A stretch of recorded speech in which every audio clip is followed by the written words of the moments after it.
Beleza. Então vamos lá, voltando, né? Agora no doutorado na UERJ, eu continuo dando sequência aos meus trabalhos em linguística cognitiva. Vou falar um pouquinho disso com vocês hoje também, tá? O minicurso que eu estou trazendo para vocês hoje, ele é uma ramificação, tá? É uma reorganização, na verdade, de um artigo que eu publiquei em coautoria com a minha orientanda, Fernanda, que não pôde estar aqui hoje, mas ela está presente também em parte desse trabalho, me ajudou a escrever, tá? Nós publicamos esse artigo pela revista Filólogos, não sei se vocês conhecem, e para quem quiser dar uma olhadinha no material, tá? Na íntegra, vocês podem procurar lá no site da revista, tem o material completo, e também tem esse material completo e outros artigos também voltados à área de linguística cognitiva, lá no site do GMIL, ok? Então, vamos começar, tá? O título desse mini curso é Expressões Idiomáticas Modernas. Eu vou explicar para vocês o porquê de colocar esse modernas no final, tá? Da fala cotidiana às redes sociais, ou seja, como essas expressões idiomáticas, o que elas são, né? O que são expressões idiomáticas e o que são, acima disso, expressões idiomáticas modernas. Por que trazer essa nomenclatura, né, essa nova nomenclatura às expressões? E essa linha, né, essa transmutação que acontece entre a fala e como a gente carrega isso para a rede social, ok? Essa aqui. Então, o nosso curso, ele vai se desenvolver da seguinte forma, tá? Primeiro, eu vou fazer uma apresentação sobre o que são expressões idiomáticas, trazer alguns conceitos para vocês, tá? Sobre as expressões e também reconhecimento. Eu trouxe uma imagem para vocês com algumas expressões que de fácil modo vocês vão conseguir identificar, até porque a bagagem enciclopédica de todo mundo aqui, pela foto das pessoas aqui, eu já imagino que vão conhecer, né, reconhecer. Depois, eu vou fazer uma breve abordagem histórica das correntes teóricas, tá? Desde o advento da Saussure, tá bom? Até chegar na linguística cognitiva para explicar o porquê de se estudar as expressões idiomáticas dentro da vertente da linguística cognitiva. Depois, vou trazer também algumas contribuições teóricas, alguns autores, alguns linguistas que fazem parte dessa linha de pesquisa e são importantes para quem volta os seus trabalhos para essa área, tá certo? E se estamos falando em linguística cognitiva, se estamos falando em expressões idiomáticas, não podemos deixar de falar também de metáforas, de gramática das construções e das famigeradas mesclagens conceptuais, ok? Então, nosso curso vai ter esse desenvolvimento bem tranquilo, tentando fazer de uma forma que não fique muito pesada, tá? Não muito teórica, para não pesar para ninguém, certo? Então, com base nesse material que eu levantei para fazer o artigo, eu trouxe, nesse primeiro momento, para vocês um primeiro conceito, tá? Nós vamos falar bastante coisa sobre expressões idiomáticas. Mas esse primeiro conceito, para a gente ter uma ideia, ainda que genérica, sobre o que são as expressões idiomáticas, tá?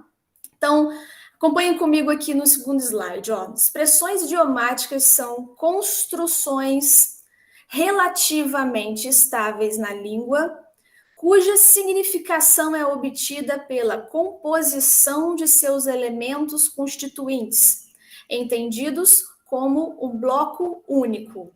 Então, vamos entender. Tem umas palavrinhas marcadas aqui, porque elas vão ser interessantes para o próximo. Tá?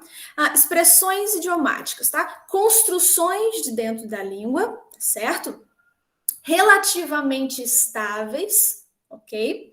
Depois, a significação, o sentido de uma expressão idiomática, ele é construído pela composição dos elementos. Ou seja, se você tira uma palavra daquela expressãozinha, ela já vai perder o sentido, tá? Então, é a questão composicional, ok? Bloco único. Segunda parte, dotadas de coloquialidade, certo? Elas vêm da parte coloquial, informal da língua, do dia a dia, tá? E elas vão se adaptar às necessidades comunicativas dos falantes e são cristalizadas à medida que são aceitas pela comunidade de fala. Então, eu só posso dizer que eu tenho uma expressão idiomática dentro de uma língua quando ela é aceita pela comunidade de fala, as pessoas, uma boa parte dessa comunidade, pelo menos, tá? Porque ela pode estar em processo de cristalização ainda. Então, se essa comunidade de fala mantém esse contrato social, vamos usar, funciona? Em que contexto funciona? Aí sim eu posso dizer que uma expressão idiomática está nascendo e está em processo, né, de crescimento e cristalização. Então, algumas coisas importantes que a gente precisa analisar para as próximas, tá? Relativamente estáveis, bloco único, vindas da parte coloquial, tá? São informais e elas vão ser aceitas na comunidade de fala para poder serem cristalizadas. Beleza, essa é a primeira parte. A partir desse primeiro conceito, eu trouxe aqui uma imagem, tá? Para vocês, de expressões idiomáticas, né? Alguns desenhos aqui. Então, esse tipo de imagem tem bastante em rede social, no Facebook aparece muito, tem no Instagram, tem no Twitter, tá? E são expressões idiomáticas que a gente já está acostumado, tá? Eu vou pedir para vocês o seguinte agora. Eu vou abrir o chat aqui do lado. E a minha pergunta é: quais expressões idiomáticas, a partir dos conceitos iniciais que eu trouxe para vocês, tá? A partir desses conceitos, eu quero que vocês digam para mim quais são as expressões idiomáticas que vocês reconhecem nessa imagem ao lado. Vocês podem colocar aqui no chat para mim? Vamos lá. Chutando balde, viajando na maionese, cabeça nas nuvens, sim, lá no finalzinho tem uma cabecinha nas nuvens. Chutando balde, tem também. Rodando a baiana, sim, é a primeira que aparece aqui. Pagar o pato, isso aí. E vamos lá. Segurando vela, tem também. Trocando as bolas, também. Vamos lá, tem mais. Entrando pelo cano. Uhum. Fundo do poço. Fundo do poço. E aí? Dando sopa, ótimo. Essa eu demorei um pouquinho para poder entender. Dando sopa. Vamos lá. Perdeu a cabeça. Muito bem.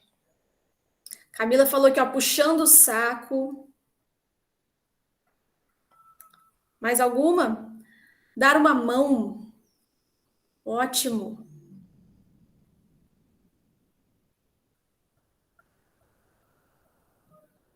Atrás da moita. Ótimo. Pagando o pato. Acertou na mosca. Atrás da moita tá lá, escondidinho. Atrás do trocando as bolas. Com a faca e o queijo na mão. Ótimo. Algumas são mais tranquilas, né, de se visualizar, porque elas são muito cristalizadas, tá? Então, esses critérios de idade, por exemplo, não vão atrapalhar tanto, porque esse processo de cristalização, porque essas expressões idiomáticas já são bem mais antigas, né? Elas estão aqui desde a época, pelo menos eu posso dizer, porque eu tenho 30 anos, desde a época dos meus avós, tá? E aí, quando a gente para pensar nesse processo de cristalização, né? Quando surgiu? Em que momento a pessoa, a comunidade fala, né? Quando surgiu que trocar as bolas seria, né, uma expressão idiomática, daria sentido a alguma coisa da vida, tá? Então, a gente pensando assim, nesse critério de expressão idiomática, a partir desses exemplos que vocês foram citando para mim, eu apresento mais três, tá? Nós vamos trabalhar com três expressões idiomáticas nesse mini curso. denominadas expressões idiomáticas modernas. Por quê? Porque elas estão surgindo agora, elas estão ainda em processo de cristalização. Será que daqui a 20 anos eu vou poder dizer que fazer a egípcia ainda se encaixa em algum contexto? Assim como eu posso falar que trocando as bolas hoje eu consigo entender, eu consigo colocar dentro de um contexto comunicativo? Será? Então, tudo depende desse processo de cristalização, da aceitação da comunidade de fala, tá certo? Então, aí, mais uma perguntinha para vocês, tá?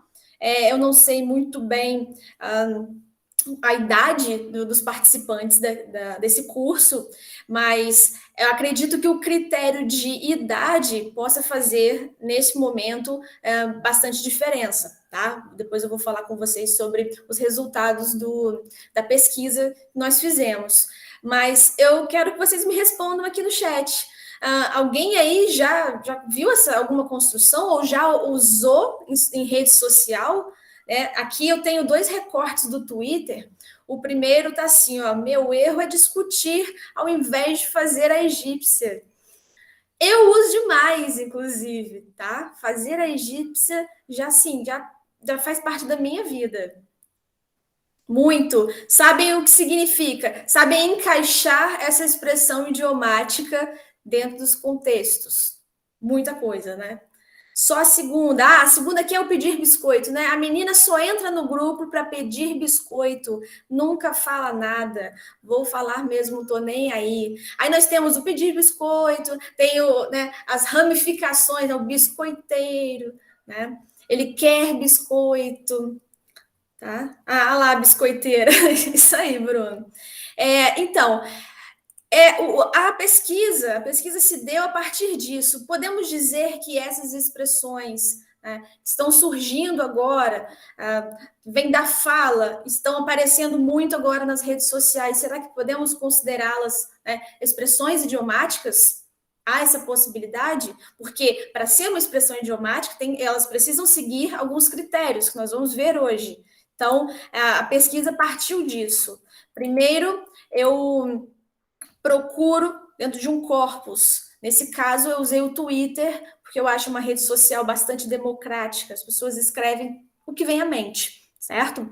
Então, para poder testar, reconhecer e ver se realmente essas expressões idiomáticas estão sendo usadas no cotidiano e transferidas para as redes sociais, eu fiquei vários meses lá no Twitter, caçando essas expressões e os contextos em que elas poderiam aparecer. A terceira aqui, que surgiu muito também, até antes, mas eu ouvi muito na época do Big Brother, tá? Do passar pano. E essa aqui, inclusive, ó, ela é bem jovem, né, de 2021, né? Podem me acusar de tudo, menos de passar pano para aglomeradora. Ou seja, o passar pano, esse pica-pau aqui é tudo na nossa vida, né? Porque você não precisa da parte escrita, a parte verbal. Você viu esse pica-pau e você já sabe que a expressão é o passar pano para alguma coisa, tá? Então, a nossa análise vai ser com base nessas 3, tá bom? Fazer a egípcia, passar pano e pedir biscoito, tá certo? Vamos analisar e levar em consideração. Será que elas funcionam? É verdade, Maria Vitória, já fala tudo. Será que elas, então, funcionam da mesma maneira que essas aqui que vocês foram descrevendo para mim? Será que só de olhar daqui a um tempo eu consigo também relacionar essas expressões idiomáticas aos contextos de comunicação? Então, beleza. A partir disso, podemos dizer que fazer a egípcia, passar pano e pedir biscoito são expressões idiomáticas? A partir daquele primeiro conceito que nós vimos, tá? Sobre serem coloquiais, tá? Próprias da fala cotidiana, entendidas como um bloco único, relativamente estáveis e em processo de cristalização. E aí, eu gosto que vocês participem e falem comigo, ó, o chat está aberto aí. Quais são os critérios? São coloquiais? Eu acho demais, tá? A gente não coloca no TCC, numa monografia, né? Que, mas o Soci, não, ele fez a egípcia para a parte da semântica. A gente não escreve um negócio desse num TCC, por exemplo, né? São coloquiais, extremamente. Até porque as redes sociais, elas são espaço, né, para o registro informal, para ele se desenvolver, certo? São entendidas como um bloco único. Se a gente desmembrar essas expressões idiomáticas, né, elas deixam de fazer sentido, ok? São relativamente estáveis, então agora é interessante entender a parte do relativamente estável, porque nós temos o pedir biscoito, mas há outras modificações para o biscoito, né? Como vocês falaram, pode ser dar biscoito, querer biscoito, mas mesmo mudando o verbo dessas estruturas, né? Mesmo mudando a parte verbal, você ainda continua, você ainda reserva, né, a cápsula do sentido, tá certo? E agora, o último critério ali é o processo de cristalização. Por quê? Já que são expressões relativamente novas também, elas ainda estão em processo. Tá? Elas surgiram há pouco tempo. Então, para a gente perceber que elas estão caindo na fala popular, que elas são aceitas na comunidade de fala, isso vai demorar um pouquinho, a gente ter uma certeza, ok? Mas a gente pode dizer que cristalizada, está cristalizada? Não podemos afirmar, mas que estão em processo de cristalização, isso com certeza, ok? Próximo. Então, beleza. Agora nós vamos a mais algumas definições, tá? Sobre as expressões idiomáticas, para sempre pensar, elas se encaixam nesse perfil? A gente vê se realmente elas vão funcionar dessa forma. E assim, enquanto eu estou falando dessas três, vocês podem pensar em outras expressões idiomáticas também, tá? Que estão sendo muito usadas hoje e vão pensando, peraí, será que se encaixam nesses critérios? É uma pesquisa muito bacana, tá? Então vamos lá. No repertório cultural de todas as línguas existem expressões composicionais compreendidas pela comunidade de fala como um bloco único. Esse primeiro trecho aqui, ele é uma ramificação daquela primeira parte que nós já falamos, né? É uma expressão composicional, o sentido dela é pela composição dos elementos, certo?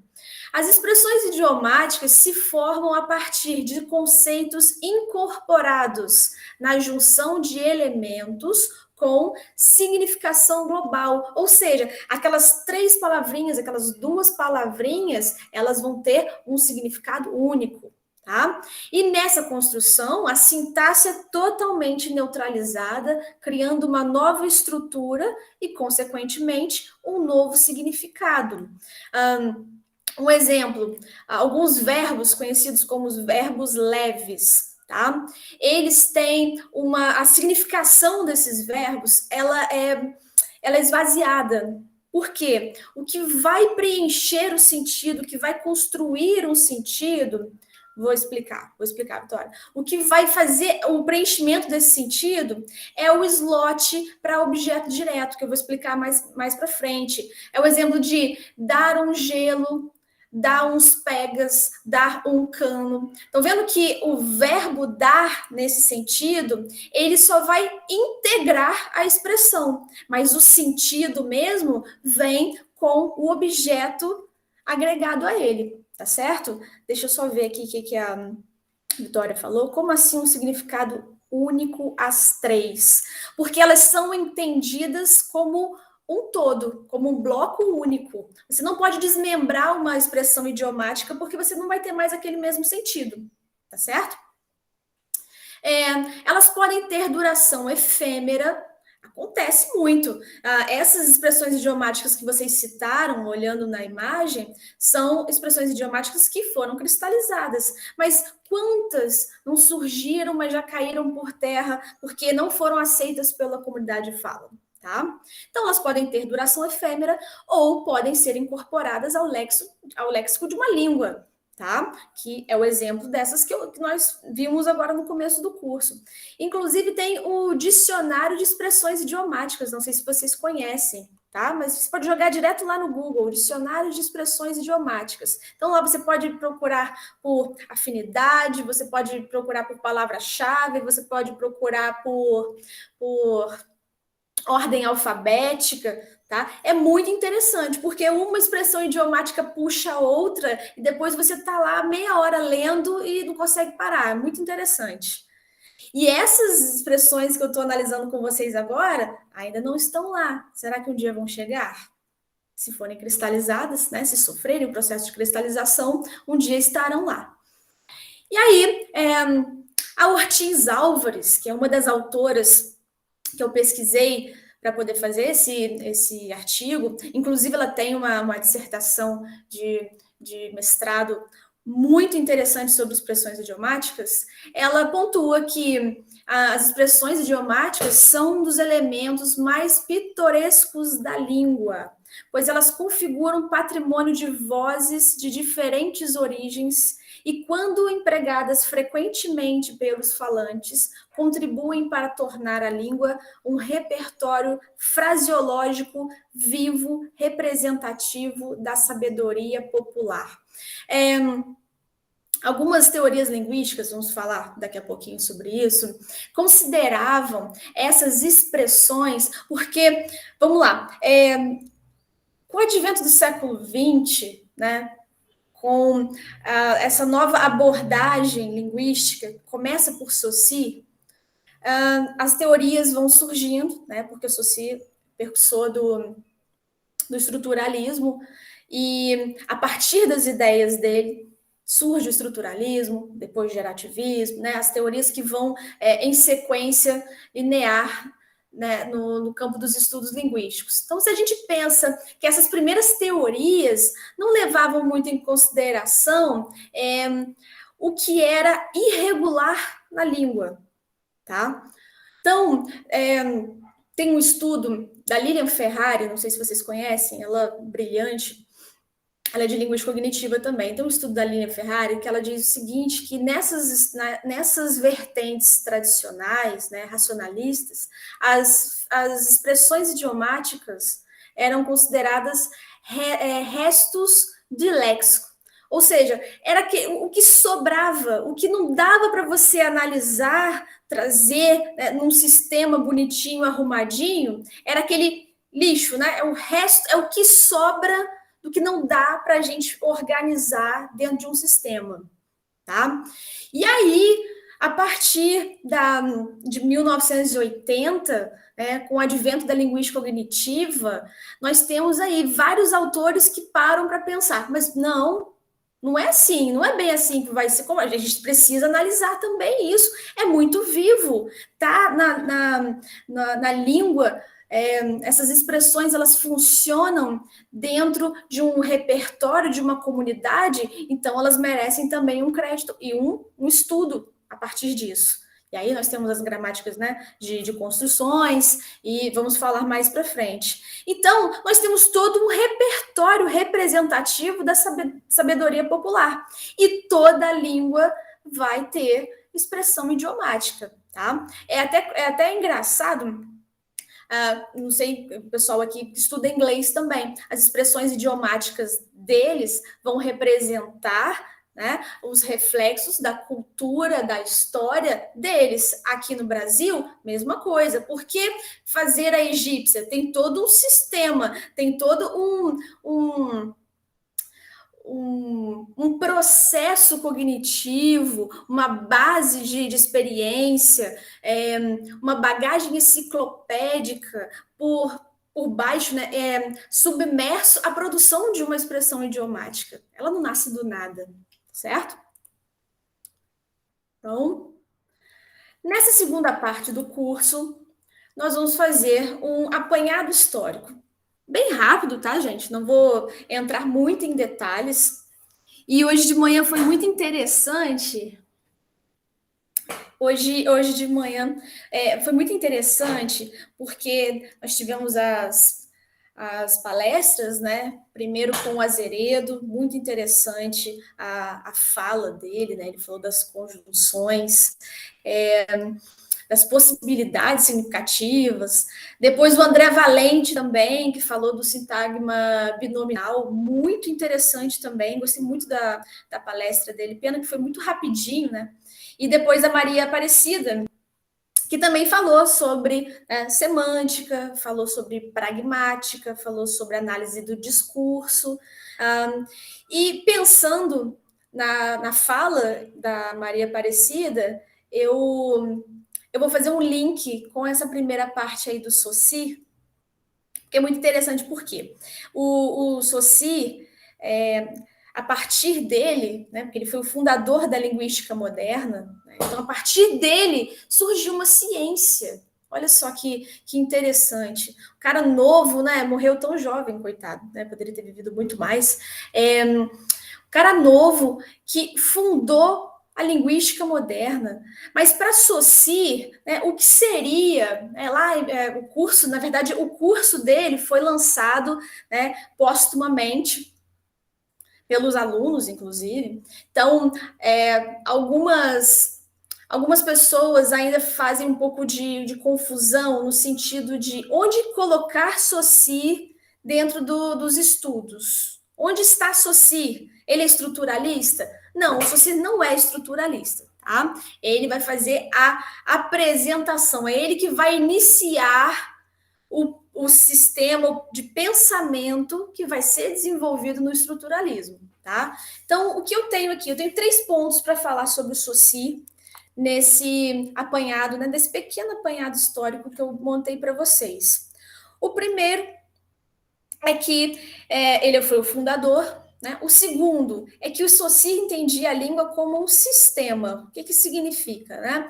Um sistema tem peças que seguem princípios de funcionamento, ok?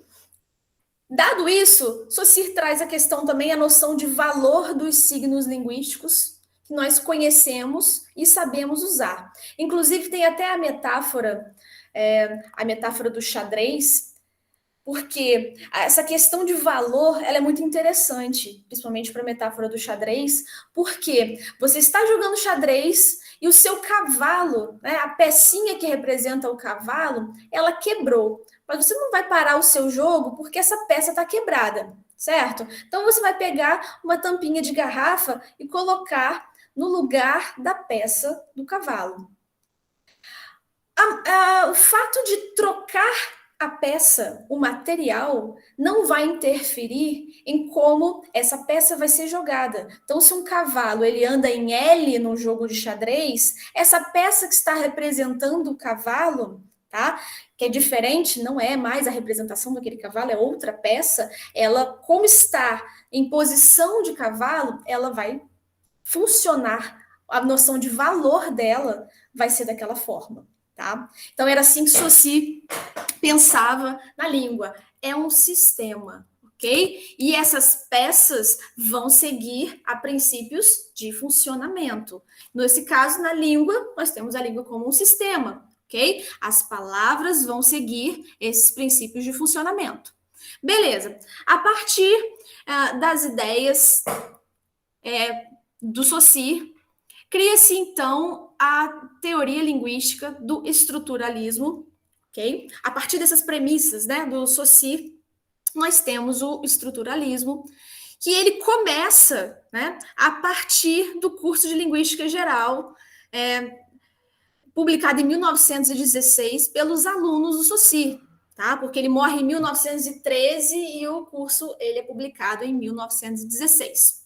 Beleza. A partir desses valores, né, de tudo que eles conseguiram resgatar das pesquisas de Saussure, nós temos uma linha, uma teoria linguística que vai dar continuidade às ideias que Saussure trouxe, ok? Então, a língua agora, né, é estrutura, ok? E se a língua é uma estrutura organizada que funciona como um sistema, ela deve ser estudada em si mesma. Então, agora eu começo a fazer apontamentos, algumas críticas, mas vamos lá, tá? Uma ressalvinha aqui.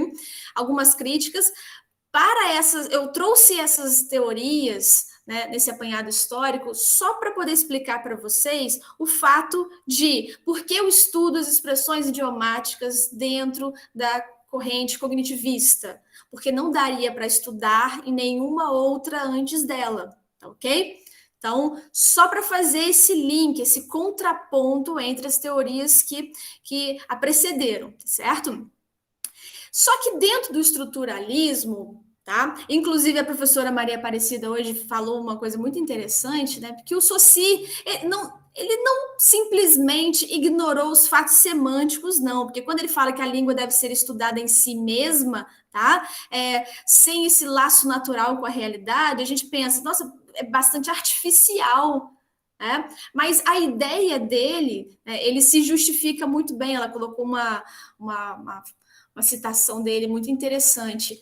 Caberia a outra vertente estudar os significados. A semântica vai estar lá para isso. Então, dentro dessa concepção, excluía-se os aspectos sociais, culturais e pragmáticos que pudessem interferir dentro dessa organização, desse sistema em que a língua estava sendo, né, organizado. Beleza.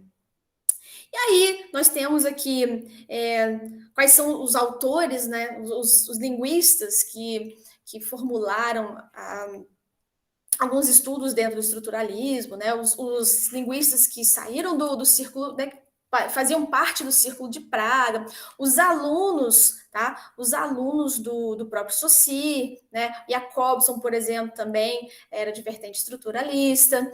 E depois do estruturalismo, lá para 1957, então vamos pensar, o curso de Linguística Geral, 1916. Por volta de 1957, Chomsky traz, né, a nossa nova vertente agora, que é o gerativismo, né, ou teoria gerativa, tá? Tem alguns nomes para a teoria. Com certeza aconteceu uma super guinada nos estudos linguísticos, tá? Em relação ao estruturalismo, Chomsky ele traz uma vertente, né? De fato, de certa forma, cognitivista também, mas nem um pouco perto do que a gente entende como linguística cognitiva hoje, tá?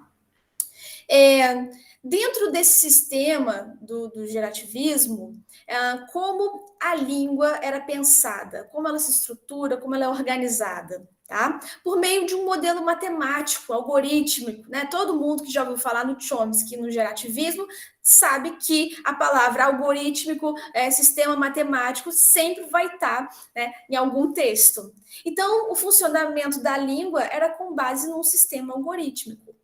E aí o comportamento linguístico dos falantes, ele seria ativado por uma espécie de predisposição inata, chamada de faculdade da linguagem. Tá? E aí como funcionaria essa capacidade inata, né, que nasce, né, o indivíduo nasce com ela e vai desenvolvendo ao longo da vida. Tá? E aí, uma das coisas que a linguística cognitiva, a partir de 1980, né, na verdade, em 1960, começou a desenvolver algumas fagulhas, tá? Mas em data mesmo, 1980. A linguística cognitiva ela vai trazer uma crítica bastante severa a um dos modelos de análise do gerativismo, que é a análise modular. O que é isso? Hoje em dia, nós vemos que a educação básica, por exemplo, não sei se aqui nós já temos professores, mas se você pega um livro didático, uma gramática, ela ainda está estruturada em processos modulares, fonologia, morfologia, sintaxe, tá? Então, a partir do momento em que eu fragmento esses módulos, né? Eu vou fazendo essa fragmentação, é o que o gerativismo pregava, ou seja, a análise linguística ela é modular, tá? E aí o módulo da linguagem ele seria separado de outros módulos também. Assim como a gente organiza o sistema por módulos, a linguagem ela seria separada de outros módulos, como o modo do raciocínio lógico, o modo da percepção, ou seja, a gramática seria um outro módulo desligado desses, ok? E, mais uma vez, esses dados de análise iriam desprezar o uso concreto da língua no cotidiano. Então, nós teríamos um outro tipo de análise, mas sem levar em consideração, tá, esse traço natural na realidade, a questão pragmática, né, a coisa acontecendo. Por isso, é claro que considerar expressões idiomáticas como resto, né, lexical, estava até dentro do conceito que eles estavam propondo naquele contexto, né? Então, vamos lá. E aí, depois da corrente gerativa, nós temos a linguística cognitiva, que vai, né, começar, assim, a ganhar força, de fato mesmo, em 1980, ok? E quais são as premissas, né? O que a linguística cognitiva vai trazer de novo e modificar esse cenário linguístico, tá? Em relação às teorias que vieram antes. Primeiro que é uma teoria linguística totalmente contra as correntes que tratavam a linguagem como representação engessada, fixa e acabada. Tá? Aí dá até para usar também a metáfora da etiqueta, né? Palavras não são etiquetas, ok? Depois, a linguística cognitiva surge por uma concepção não modular da linguagem, mas sim um sistema de contínuo entre sintaxe e semântica, ok? Aí a gente pensa, expressão idiomática. A gente tem um verbo e aí ele tem um objeto, né? Passar pano, a gente tem aí uma construção transitiva, certo? E aí, mas eu consigo pegar, analisar só sintaticamente, só semanticamente? Para que eu vou fazer isso? Não, a gente trabalha num contínuo entre sintaxe e semântica dentro desse contexto, ok? Agora sim, enfim, nós temos uma perspectiva baseada no uso, o que muda totalmente, né? Uma outra guinada em relação aos estudos linguísticos. E agora, com a linguística cognitiva, nós temos a substituição da ideia de significado exclusivamente linguística, ou seja, as palavras não são cápsulas, não são etiquetas para as coisas, tá? Mas o significado, a construção do significado das palavras, tá? Vai ser obtido pelos gatilhos, movimentações subconscientes da mente do falante e totalmente de base corpórea. O que isso significa? Construir sentidos está mais para módulos de cognição, junção de módulos de cognição, tá? E a base corpórea é muito importante também, porque o nosso corpo sente, tá? É a partir da ancoragem corporal que nós criamos, inclusive, várias metáforas, né? Feliz é para cima. Por que a gente pensa, movimentação para cima? Então, essa metáfora, né? Feliz é para cima, a gente tem essa percepção a partir do corpo. Triste é para baixo, tá certo? E aí, a partir da ação de diversas formas de cognição, junto ao sinal linguístico, ou seja, não estou mais separando em módulos, eu não estou separando a parte linguística dos outros modos de cognição. Agora não, é a junção, é a ação desses módulos de cognição, né, em ação, bem como a interação deles, aí sim eu tenho o processo de significação em andamento. Então, o significado, de acordo com essa perspectiva, ele aqui, né, ele vai ser visto como perspectivista. Por quê? Ele não vai refletir diretamente o mundo. A palavra ela não vai ser mais uma etiqueta para representar o mundo, mas ele vai se construir a partir de perspectivas do mundo. Então, dentro de uma interação, dentro de uma construção, nós temos várias variáveis que vão estar em jogo, tá certo? Então, fizemos aqui um apanhado histórico. né? Desde Saussure, com os primeiros fundamentos, tá? Fundador da linguística moderna, depois estruturalismo, depois gerativismo. Até aí, nós não temos uma teoria que desse conta, tá? Do significado, da construção, em que a mente e o corpo se unissem para criar os significados, para trazer significação para as coisas. Tá? Então, a partir da linguística cognitiva, nós conseguimos outras possibilidades de análise, ok? Para poder entender como determinadas construções da língua que antes eram desprezadas, agora elas têm o seu lugar reservado, certo? Então, beleza. Dentro ainda desse panorama da linguística cognitiva, eu vou trazer para vocês algumas contribuições teóricas. Então, estudantes de letras que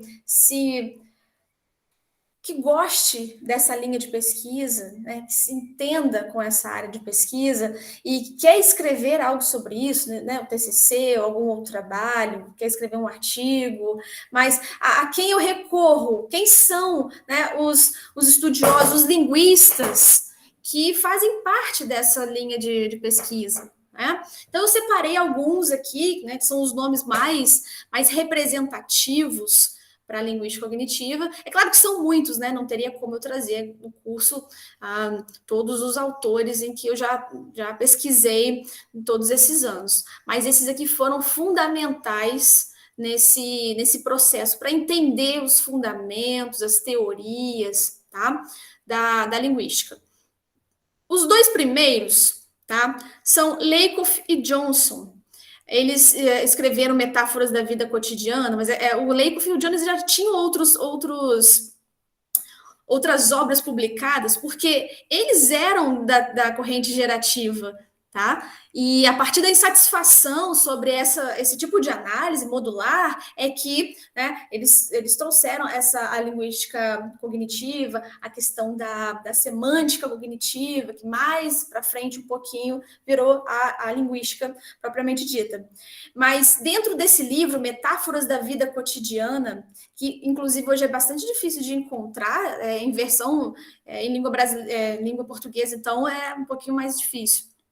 O que a gente tem nesse livro e que é interessante pontuar dentro do que a gente está conversando hoje? Tá? Primeiro é a teoria do pensamento metafórico, ou seja, o nosso pensamento, nós trabalhamos, tá, com dois processamentos cognitivos, metáforas e metonímias. Tá? Eles vão falar também, só que pouquinho sobre metonímia, eles vão pegar mais a parte das metáforas, mas o nosso processamento, ele é metafórico e ele é metonímico. Tá? A linguagem ela é fruto de experiências, ou seja, experiências do sujeito falante com as coisas do mundo, ok? Outra, metáforas, né, metonímias também, nada tem a ver com grau de letramento, tá? Então, tudo que gira em torno da metáfora, que é importante se comentar sobre metáfora, qual é o recorte cultural? Uma das grandes críticas que se faz ao sistema educacional brasileiro é que você exige de um estudante de 9º ano, por exemplo, você exige que ele entenda a metáfora trazendo um recorte de Camões para o cara. Fica muito difícil. Tá? Fica muito difícil. Porque sem esse recorte cultural, sem uma bagagem enciclopédica, né? Sem um conhecimento de mundo adequado de quem é Camões. Mas espera aí, por que ele falou que amor é fogo, que arte sem se ver? Então vamos pensar no seguinte: esse cara, para poder construir os conhecimentos dentro de um texto, ele precisa de uma bagagem enciclopédica, ele precisa de uma base para poder fazer essa mescla, essa interação, né, entre o amor e o fogo. Se ele não tem essa base, esse pré-requisito, ele não vai conseguir. E aí a grande tristeza, né? Poxa, meu aluno não entende metáfora, não sabe metáfora. Mas será que você trabalhou a metáfora certa com ele? Fala que Neymar é a estrela do time. Ele com certeza ele vai saber explicar isso para você, tá? Eu fiz até uma atividade com os alunos uma vez e eu coloquei lá: o Neymar é a estrela do time. E eu perguntei para eles: o que, que isso significa para vocês? Nossa, mas assim, choveu resposta, tá? Os alunos, assim, foram até além do que eu estava imaginando. Não, ele é o xodó da torcida, ele é o que mais se destaca, é aquele que brilha. Olha só a questão da estrela, né? Olha a mesclagem acontecendo aí. Então, metáfora nada tem a ver com grau de letramento, tá? Metáforas e metonímias são fenômenos da vida cotidiana. Nós processamos, né? Nós processamos por metáforas e por metonímias, tá? Elas estão presentes em todas as ocorrências em que a fala estiver em uso, tá? Produzimos metáforas mesmo sem saber o que são metáforas. Tá certo? Ninguém precisa saber quais são todos os elementos, todos os nomes de uma bicicleta. Não preciso, então, eu só preciso saber andar na bicicleta. Não preciso saber quais são as partes constituintes. Não necessariamente, ok? Então, eles vão trazer, Lakoff e Johnson vão trazer, nosso pensamento é metafórico, é metonímico também, acrescentando, tá? Depois nós temos o Fillmore, que em 1977 ele vai trazer a semântica de frames. Os frames são muito interessantes também. Por quê? Os frames, eles vão ajudar a entender os recortes, para entender os contextos e produzir os sentidos. Primeiro, saber o que são os frames, né? São cenas ou quadros ou recortes mesmo, tá? Que funcionam como uma seleção de palavras específicas para cada situação. Então, se a gente pensa aqui, quais seriam os frames? Vou perguntar para vocês, para não ficar só eu falando aqui nesse mini curso. Então, vamos lá, galera do chat. Se eu pergunto para vocês, tá? Eu vou falar uma palavra e eu quero que vocês escrevam para mim quais são outras palavras que se ligam a ela dentro de um contexto. Futebol. O que vocês pensam a partir da palavra futebol? Escreve para mim aí no chat. Bola, show, bola, torcida, craque, gol, quadra, trave, jogo, jogador. Vamos lá, tem mais coisa. Juiz, jogadas, falta, vencedor, estádio, pênalti. Estão vendo? Isso que vocês estão fazendo agora são ativações, tá? De frames. Ou seja, uma palavra ativou diversos frames. E o nosso processamento cognitivo também funciona assim. Ele vai se ramificando. Então, a partir de uma palavra, eu tenho frames, né? Esses recortes que vão funcionar para poder construir esse significado, tá? Para solidificar esse significado. E aí eu pergunto para vocês, e os conhecimentos enciclopédicos, né? A base enciclopédica que a pessoa tem. Se uma criança que nunca assistiu televisão, nunca saiu de casa, nunca foi a um estádio de futebol, nunca viu isso, ela vai ter frames para poder falar sobre futebol?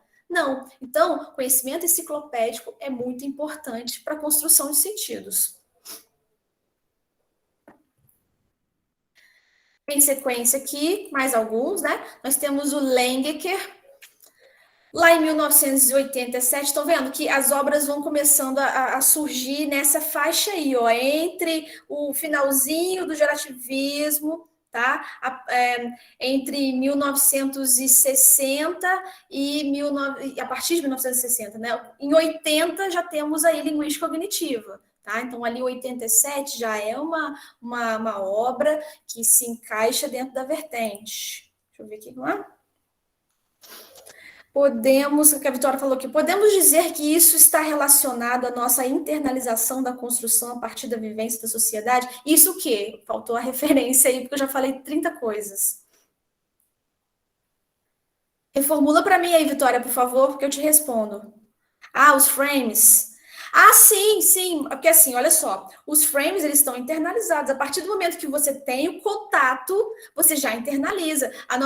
O nosso cérebro funciona como uma caixinha, né? Um depósito. Você vai depositando informações. Essas informações vão formando domínios cognitivos. Olha, a gente vai falar sobre isso agora. Os domínios, elas vão estruturar todo o conhecimento, tá? Das unidades cognitivas. Que unidades são essas? São essas palavras, né? Eu falei do futebol, vocês falaram o universo em volta dele. Agora, se eu tivesse falado estádio, né? Eu poderia falar a palavra bola, por exemplo. Dentro de bola, eu poderia ativar os frames também relacionados ao futebol, que a gente já colocou, né? Porque a bola pode ser um frame para futebol, mas eu posso trazer outras coisas também para bola, não necessariamente só a jogo, entendem? E aí, o Lengeker, ele vai trazer essa noção de domínio cognitivo, ou seja, são formas de conhecimento que estruturam o significado dentro de uma unidade cognitiva, tá? Então, juntando essas teorias, porque elas são muito complementares, ou seja, o Fillmore vai trazer os frames, Leacock e Johnson vão trazer o pensamento metafórico, o Covexis, tá? Que ele tem as obras dele já são um pouco mais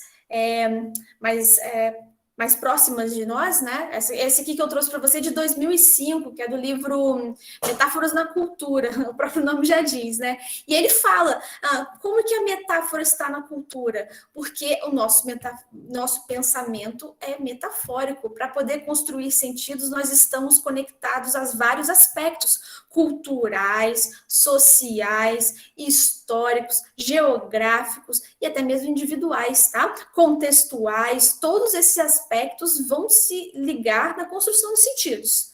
Então, essa obra do Covexis é interessante também, e ele vai falar de que forma a metáfora está embutida, né, imbricada na cultura de uma comunidade de fala. E coloquei por fim aqui, mas não menos importante, até porque a primeira leitura que eu fiz relacionada à linguística cognitiva foi da Lilian Ferrari. Eu tenho até o livro aqui, não sei se vocês conhecem, mas esse aqui é o livro dela. Então, quem se interessa por linguística cognitiva tem isso aqui como a Bíblia, tá? Porque a Lilian, ela traz todos os fundamentos, os pilares, todos os conceitos e as teorias, e quem vai produzir trabalhos, estudos nesse campo, pode usar a Lilian, né, como base, porque ela traz esses autores e ela tem um jeito, uma maneira de explicar os conceitos, analogias muito boas. Tá? Porque às vezes acontece muito, né? Não sei com vocês, mas comigo acontece muito. Às vezes eu estou pegando um texto para ler, e aí eu falo, nossa, já li esse parágrafo 3 vezes, será que estou mesmo alfabetizada? Porque aquela linguagem mais pesada, os conceitos são mais pesados, tá? E a gente precisa às vezes de um texto, né, mais acalentador, que te abraça e fala assim, não, querido, você está indo, no caminho certo. E esse livro da Lilian, ele é maravilhoso. Tem um outro aqui também, antes de voltar para ela, que esse aqui é uma breve história da linguística também, que é de Heronildes Moura e Morgana Cambrucci, não sei se vocês conhecem, também faz uma análise interessante, tá, sobre os aspectos relacionados à linguística cognitiva, tá? Fala sobre a dualidade da linguagem, a origem e a diversidade das línguas, a relação entre a linguagem, o pensamento e a cultura, que faz um link bacana com o Covexis. Fala sobre a linguagem, a mente, o cérebro, né? Tem um capítulo interessante aqui, né? Haveria uma linguagem dos animais. E um capítulo interessantíssimo que eu gosto aqui é o 5, né, o significado visto como um elemento externo à linguagem, de acordo com Saussure e com Chomsky, que é o que a gente estava falando um pouquinho antes. Uma breve história da sinonímia. Então, nesse capítulo, eles fazem uma abordagem do conceito, deixa assim, o conceito de sinonímia desde a antiguidade clássica, lá com Aristóteles, né? Ele que traz o primeiro conceito do que é ser um sinônimo. Foi aí, Gada? Deu para ver? É da editora Vozes, tá? Comprei pela Amazon. Baratinho. Então, vamos lá. Lilian Ferrari, eu estava vendo um livro hoje na apresentação de hoje de manhã, né? Fui dar uma olhadinha no preço, quase passei mal. Eu pensei, ai, gente, estudante sofre tanto.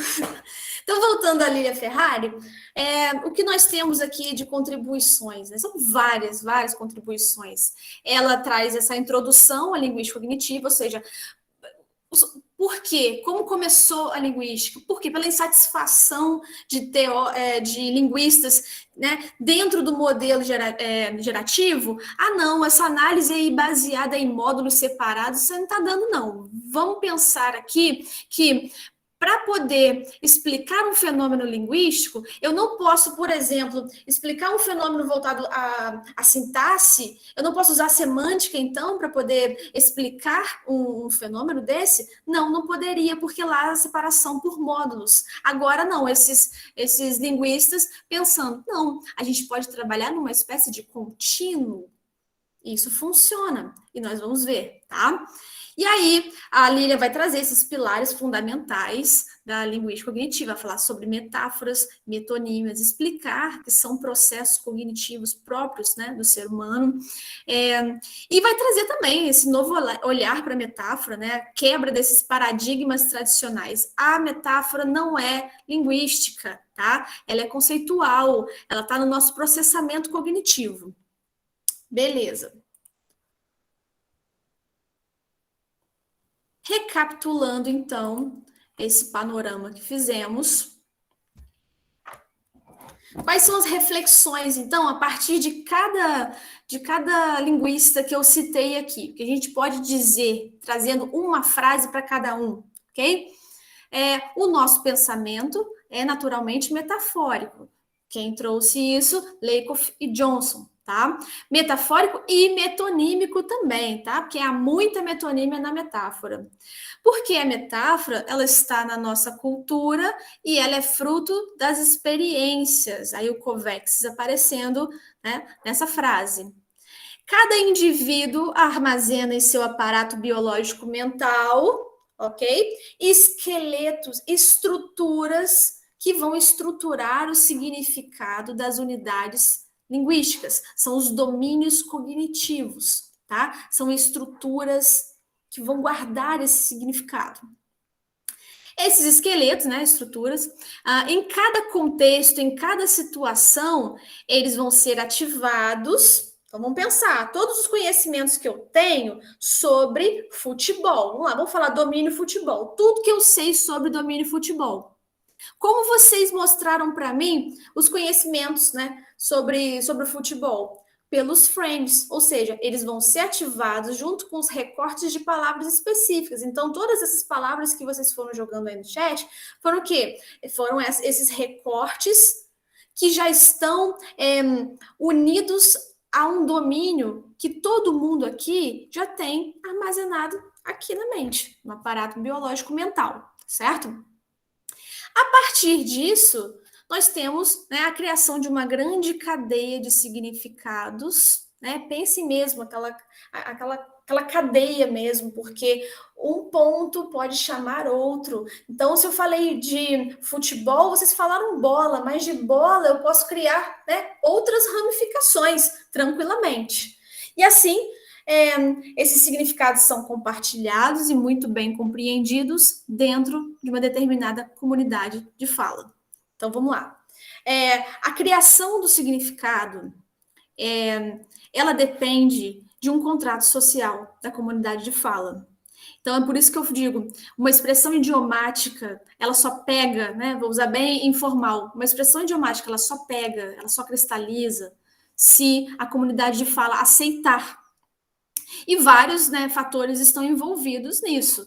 Né? Tem algumas expressões que elas não vão ser aceitas por critério de idade, outras por critério de gênero, outras por critério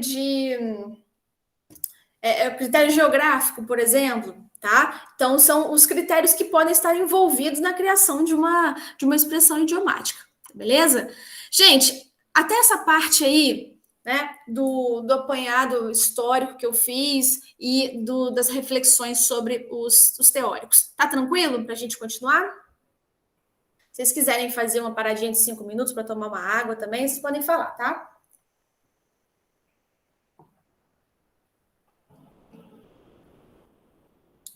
Então, vamos lá. Taca-lhe pau, né? Como diz o Marco Velho. Beleza, olha o taca-lhe pau aí também, ó. Lembrei dela agora. Continuando, então, parte 3 aqui do nosso curso. Tá indo até rápido. Pensei que eu ia demorar muito nessa parte. Nessa parte 3, então, eu coloquei lá na ementa do curso. Nós vamos fazer a análise dessas expressões idiomáticas em 2 eixos, ok? O primeiro eixo, semântico, em que nós vamos analisar as metáforas que formam essas expressões idiomáticas e os processos de mesclagem conceptual, tá? Que estão imbricados nessa produção. E o segundo eixo vai ser o eixo sintático, em que eu vou falar um pouquinho com vocês sobre a gramática das construções, que é o paradigma gramatical dentro da linguística cognitiva, tá? E aí nós vamos analisar essas estruturas, né, que seguem um padrão específico, tá? É um padrão transitivo dentro da língua. Verbo mais sintagma nominal, né? Fazer a egípcia, pedir biscoito, passar pano. Bem? Então, 2 eixos.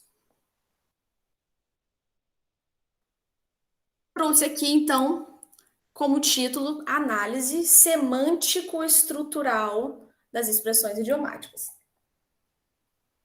Essa primeira parte aqui, eu coloquei características, outros conceitos, tá? Pré-requisitos, que a Ortiz, no trabalho dela, ela pontua e fala assim, ó, uma expressão idiomática, ela vai seguir alguns critérios para poder falar assim, essa construção, ela vai funcionar sim como expressão idiomática dentro da língua portuguesa, tá? Ou qualquer outra língua materna.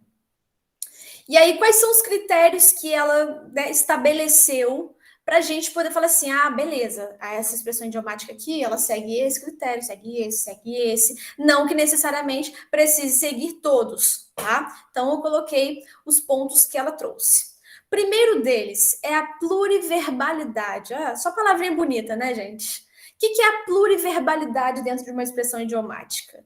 É porque elas são formadas por, no mínimo, 2 palavras, sendo que uma palavra é a peça-chave do significado, é aquele gatilho. Então, se a gente pensa em fazer a egípcia, o egípcia é a peça-chave, é o gatilho do significado, tá certo? Porque o verbo, naquela estruturinha, ele vai ser um elemento integrador, mas não parte-chave de significação, não é o coração, né, propriamente dito, da expressão idiomática. Então, pluriverbalidade é isso, ela tem que ter pelo menos, né, 2 palavras. Por isso se chama expressão idiomática, ok? Segundo critério pontuado pela Ortiz, estabilidade, né, ou uma relativa estabilidade, ok? Então, elas são dotadas de estruturas relativamente estáveis. Como eu falei para vocês, eu posso falar pedir biscoito, mas eu posso também trocar esse verbo. O fulano deu biscoito para o outro. Ou, ele quer biscoito. Eu troquei o verbo. Mas a chave, né, a palavra-chave, que é o biscoito, ela continua nas 3 possibilidades. O sentido continua o mesmo, tá? O sentido figurado, por quê? Pela extensão de significados conotativos que as palavras podem admitir na construção. Então, essa ideia da conotação, ela é super presente dentro de uma expressão idiomática, ok? Depois, combinabilidade. Por que uma expressão idiomática ela vai ter combinabilidade? Pelos elementos que se combinam, criando sentido. mesmo que as construções pareçam aparentemente ilógicas do ponto de vista gramatical. Por exemplo, de mais a mais, isso é uma expressão idiomática. Só que se você for pensar sintaticamente, ela não segue um padrãozinho dentro da língua portuguesa, em que a gente segue, verbo transitivo direto vai receber um objeto direto, um exemplo, né? Beleza. Agora, onde mais a mais? Como a gente encaixa isso sintaticamente? Dentro da análise de uma expressão idiomática, elas, pela combinabilidade, ok? Podem parecer ilógicas gramaticalmente, mas fazem sentido, tá bom? O próximo tópico aí é expressividade, tá? Também vai retomar esse caráter metafórico das expressões, tá? Mas vai estar voltado ao caráter valorativo que é atribuído pelo falante.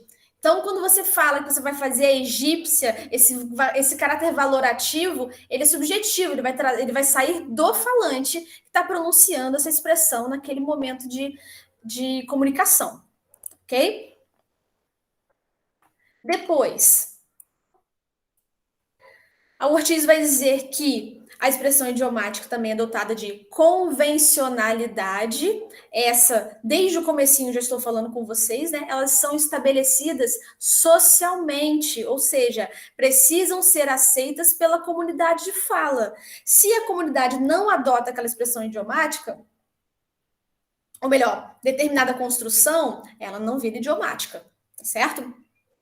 E aí o próximo tópico, que é a idiomaticidade, tá? Porque elas podem causar dificuldades de interpretação pelos termos isolados. Então, algumas expressões idiomáticas, se você fragmentar, você não consegue entender. Pelas partes, né, soltas, você não consegue entender. Então, a idiomaticidade é isso. O termo isolado, ele não vai funcionar, elas combinam, né, elas vão funcionar como um bloco único. Depois, metaforicidade. Por quê? Porque elas são essencialmente metafóricas. Tá? Expressões idiomáticas são de base metafórica.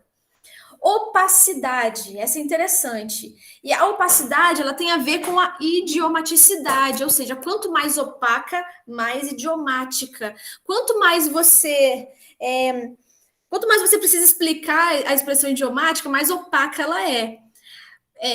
Como posso explicar isso com uma analogia assim bem simples?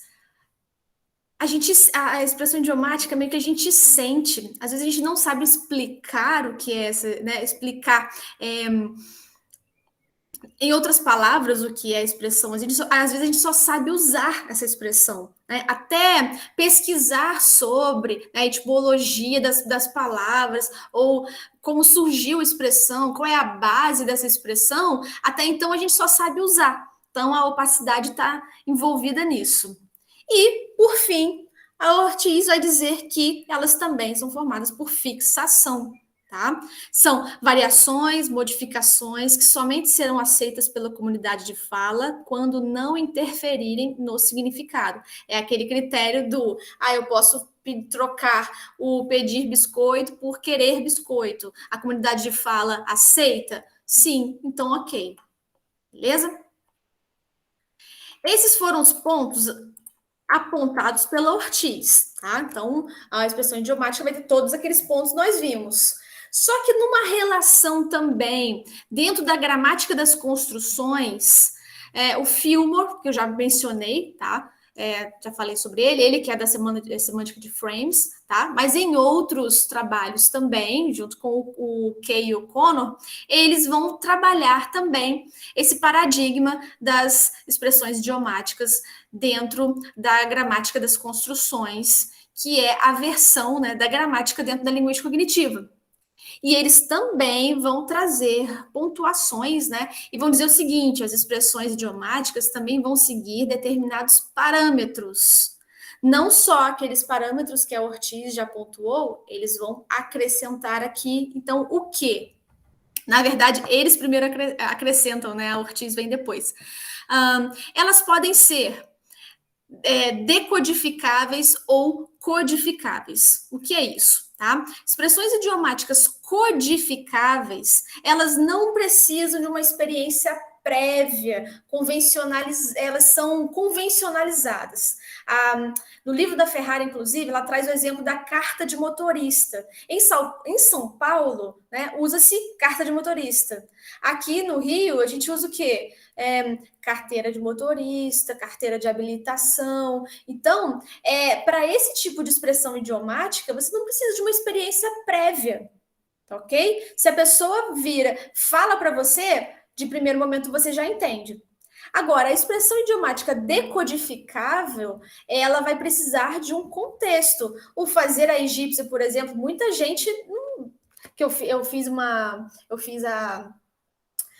o questionário social, né, para saber se as pessoas sabiam que era fazer a egípcia, muitos não tinham conhecido, nunca viram na vida. Então, aquele foi o primeiro momento, ou seja, o primeiro momento de contato com aquela expressão idiomática. Então, no primeiro momento, ela era decodificável. Eu coloquei até o exemplo aqui de fazer a fina.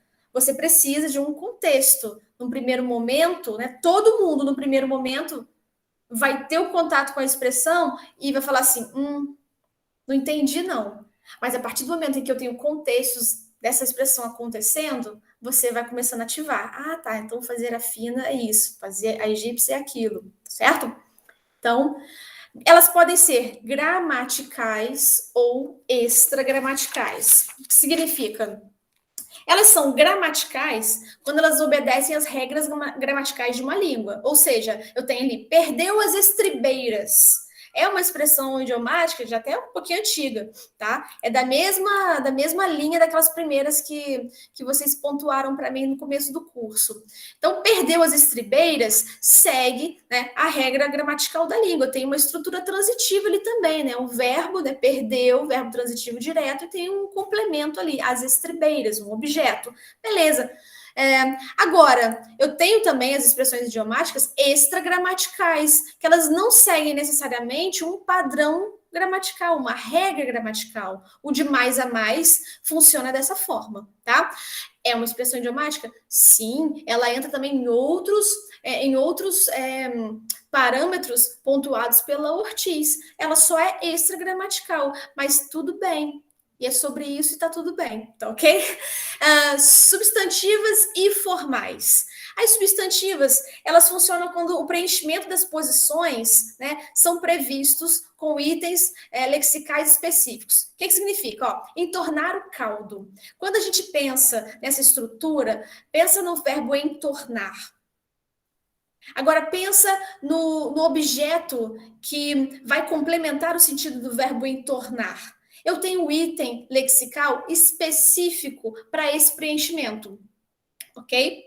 E nas formais, eu tenho, né, elas possuem constituintes fixos. Diferente das substantivas, né? Porque eu poderia, no entornar o caldo, eu poderia colocar outras palavras, né? Outros objetos na posição de sintagma nominal ali, né? Onde entra o caldo, poderia ser qualquer outro sintagma no sentido de líquido, tá? Agora, nas formais, elas têm constituintes fixos.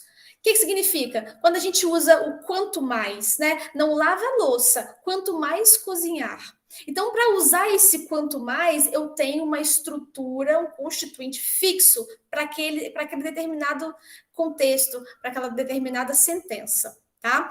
Então, nós temos codificáveis, decodificáveis, gramaticais, extragramaticais, substantivas e formais. Beleza, ou vai ser uma ou vai ser outra. E agora sim, nós vamos analisar as nossas. As minhas, que agora são nossas, tá? Fazer a egípcia, passar pano, pedir biscoito. A partir daqueles critérios lá, o que nós podemos dizer, tá? Coloquei 3 pontos aqui para a gente entender primeiro, tá? Como elas funcionam. São construções transitivas, certo? Temos um verbo transitivo ali e um sintagma nominal no posicionamento ali de objeto direto, certo? São decodificadas porque elas vão precisar de um contexto para aquele falante que vai ter o contato com ela, tá? Em algum momento você teve o primeiro contato com fazer egípcia. Naquele primeiro momento você não entendeu o que era, porque precisa de uma base, né? Uma base de experiência dentro de um contexto para entender o fazer egípcia, tá? Depois, elas são gramaticais, elas obedecem às regras gramaticais da língua. Padrãozinho bonitinho ali, né? Verbo, transitivo direto e sintagma nominal. E o terceiro são substantivas. O preenchimento das posições ali são previstos. Eu poderia tirar o egípcio e colocar a fina, beleza, mas eu continuo com aquele preenchimento previsto dentro da língua portuguesa. Eu posso simplesmente trocar. Por exemplo, dar um gelo, dar um fora, dar show, dar biscoito. Estão vendo? O preenchimento são substantivos porque o preenchimento é previsto, ok? E aí, elas vão se desenvolver por uma estrutura de verbo mais slot para SN. Como funciona esse slot para SN? É o que a gente já conhece tradicionalmente como verbo e objeto direto, tá? Tranquilo. Só que esse slot é o espaço. Por quê? Nem sempre a gente vai ter esse preenchimento pronto. A gente está estudando uma expressão idiomática, às vezes eu tenho ali, eu posso montar uma expressão idiomática. Então, o verbo slot para SN significa que eu vou ter um verbo fazer. Qual que é o slot para SN? Vai ser um objeto direto que vai entrar ali. Nesse caso, entrou a egípcia, pano e biscoito. Outro, o caráter polissêmico dos verbos leves, como eu comentei com vocês lá no começo do curso, né? Alguns verbos, por que são verbos leves? Porque eles são parte integradora da construção e eles são esvaziados de sentido. Ou seja, o coração, a peça-chave da expressão idiomática não vai estar no verbo, mas sim no slot que vai estar preenchido depois dele. Tá? Eu trouxe alguns exemplos aqui de verbos leves, né? Fazer, pedir, querer, passar. O verbo dar também, que ele é bastante leve, bem esvaziado, tá? E ele vai delimitar um amplo preenchimento de slots. Então, eu poderia perguntar para vocês aí quais possibilidades vocês fariam com o verbo dar. Eu mesma já citei alguns aqui para vocês. É muita coisa, tá? E aí, esses verbos vão delimitar o amplo preenchimento de slots, que por sua vez são ativados por base metafórica, ok? Todas essas expressões idiomáticas modernas aí por base metafórica. Os significados das expressões são obtidos essencialmente por convencionalidade, tá? Então, para fazer a egípcia funcionar, para a comunidade de fala entender, tem que aceitar primeiro. Tá? Para aparecer lá no Instagram de alguém, para aparecer no Twitter de alguém, tem que ter uma certa comunidade de fala que vai aceitar aquilo, ok? E também a expressividade. Por fim, nós temos ali o fluxo constante entre que os falantes armazenam em suas mentes a partir de suas experiências com o mundo extralinguístico, é o fator preponderante para que tais construções sejam viáveis em língua portuguesa. Quem faz as expressões idiomáticas é a comunidade de fala. Então, se hoje, né, a professora Stephanie está fazendo um curso sobre expressões idiomáticas modernas, fazer a egípcia, passar pano e pedir biscoito, é porque em algum momento a comunidade de fala usou tanto que ela pensou: olha, temos novas expressões surgindo, vamos estudar, ok? Próxima parte do nosso curso, vamos falar de metáforas e de mesclagem conceitual, tá? Já vimos que as metáforas são processamentos, né, próprios do nosso aparato biológico, ok? São fenômenos naturais da cognição. E as metáforas que vão aparecer nas expressões idiomáticas, elas são provenientes, tá, de uma operação cognitiva que se chama mesclagem conceitual. Como a gente vai montar, né, como a gente vai entender, conceptualizar essas metáforas dentro das expressões idiomáticas. Vamos entender agora. Eu trouxe um exemplo de bicho de 7 cabeças, que é de um outro trabalho meu, só para a gente entender como funciona a mesclagem conceptual, tá? Porque depois nós vamos fazer a mesclagem para as 3 expressões. Mas esse esqueminha aí bonitinho das bolinhas, ele pode dar um certo paninho para manga. Por quê? Tem todo um processamento, tá? Todo um jogo de ideias para poder entender como um simples fazer a egípcia funciona, certo? Então, como vai funcionar a mesclagem conceptual? Então, vamos pegar. A metáfora, ela vai funcionar a partir da integração de alguns domínios, tá? Então, nós temos o domínio número 1, obrigada. Nós temos o domínio número 1, que é o input 1, ok?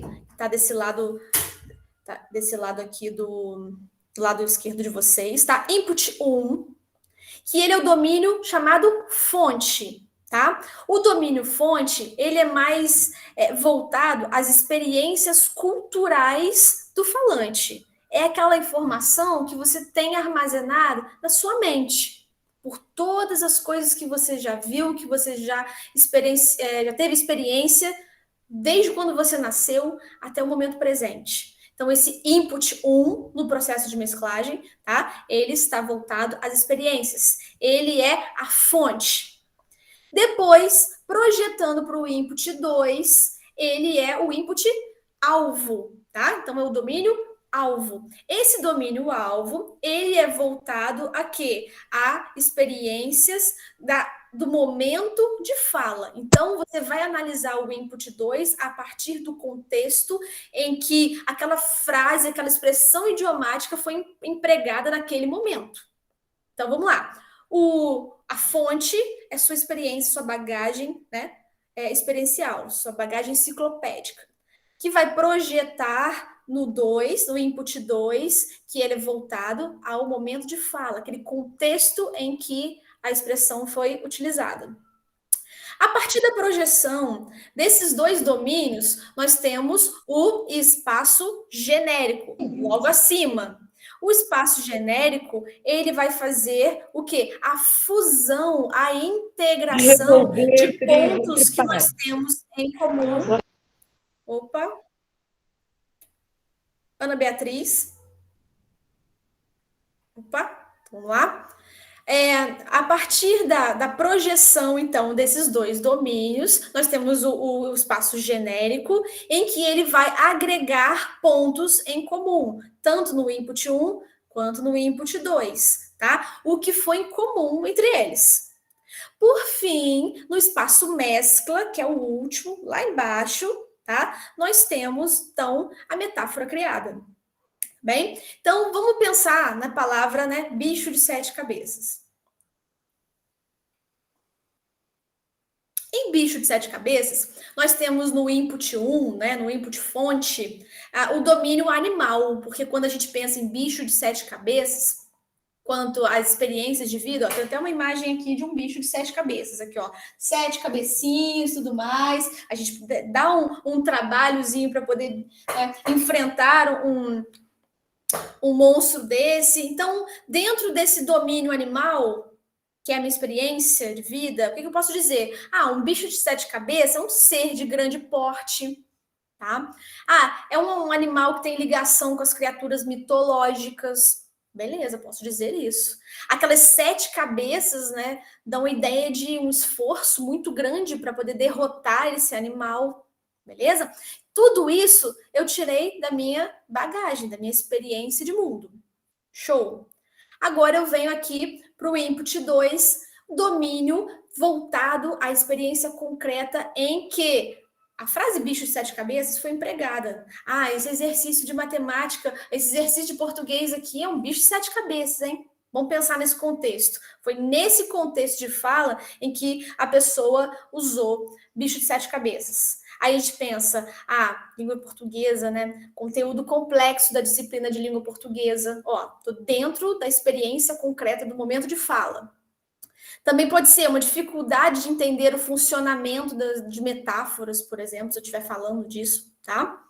Depois, lá em cima no espaço genérico, eu vou juntar o que é comum aos dois. O que nós temos ali? Referência ligada a impedimento, grande esforço para se realizar algo. Tanto o exercício de língua portuguesa, quanto para matar um bicho de sete cabeças, né? Um monstro desse aqui.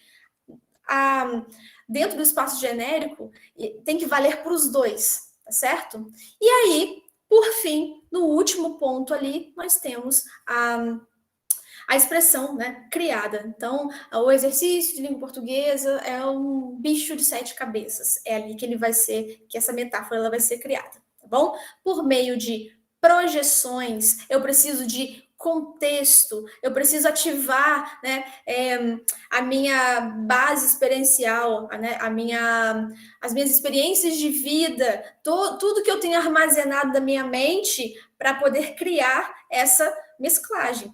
Nós produzimos isso naturalmente na hora de falar, é tudo muito rápido. Mas na hora de organizar essa mesclagem, parece que tudo fica mais difícil, tá? E agora sim, nós vamos aos casos em análise. Eu tenho as mesclagens deles aqui, e como eu fiz para poder organizar essa mesclagem conceptual de cada exemplo. Primeiro, que eu fui ao Twitter, peguei vários exemplos em que fazendo a egípcia estava sendo empregado, fui fazendo os recortes, né, vários recortes, e falando assim, ó, fazer a egípcia está seguindo um padrão. Beleza, então eu vou fazer esse recorte aqui e agora eu vou fazer a mesclagem conceptual. Então eu peguei aquele trechinho do Twitter, onde tem a elaboração, tá? 1 trilhão de coisas para fazer e a madame, eu, no caso, deitada fazendo a egípcia. Então vamos ao processo de mesclagem conceptual para entender o fazendo a egípcia.